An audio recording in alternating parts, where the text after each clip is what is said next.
I was 27 years old, I left a very demanding job in management consulting for a job that was even more demanding, teaching. I went to teach 7th graders math in the New York City public schools. And like any teacher, I made quizzes and tests, I gave out homework assignments. When the work came back, I calculated grades. What struck me was that IQ was not the only difference between my best and my worst students. Some of my strongest performers did not have stratospheric IQ scores. Some of my smartest kids weren't doing so well. And that got me thinking. The kinds of things you need to learn in 7th grade math, sure, they're hard. Ratios, decimals, the area of a parallelogram. But these concepts are not impossible. And I was firmly convinced that every one of my students could learn the material if they worked hard and long enough. After several more years of teaching, I came to the conclusion that what we need in education is a much better understanding of students and learning from a motivational perspective, from a psychological perspective. In education, the one thing we know how to measure best is IQ. But what if doing well in school and in life depends on much more than your ability to learn quickly and easily? So I left the classroom, and I went to graduate school to become a psychologist. I started studying kids and adults in all kinds of super challenging settings. And in every study, my question was, who is successful here and why? My research team and I went to West Point Military Academy. We tried to predict which cadets would stay in military training and which would drop out. We went to the National Spelling Bee and tried to predict which children would advance farthest in competition.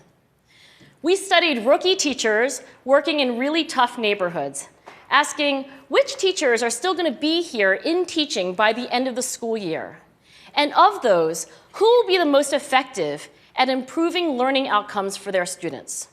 We partnered with private companies, asking which of these salespeople is going to keep their jobs and who's going to earn the most money.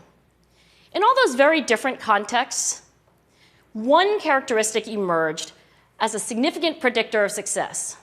And it wasn't social intelligence, it wasn't good looks, physical health, and it wasn't IQ.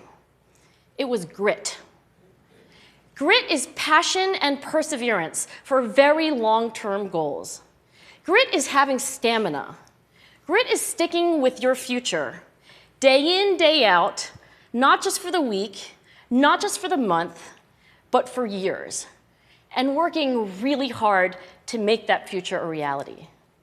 Grit is living life like it's a marathon, not a sprint.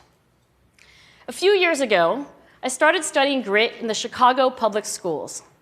I asked thousands of high school juniors to take grit questionnaires, and then waited around more than a year to see who would graduate.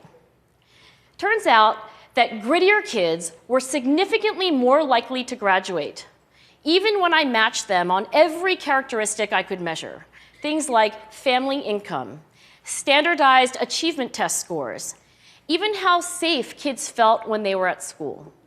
So it's not just at West Point or the National Spelling Bee that grit matters, it's also in school, especially for kids at risk for dropping out. To me, the most shocking thing about grit is how little we know, how little science knows about building it. Every day, parents and teachers ask me, how do I build grit in kids?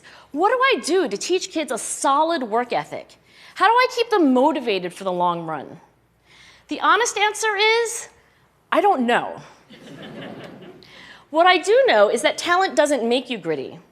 Our data show very clearly that there are many talented individuals who simply do not follow through on their commitments.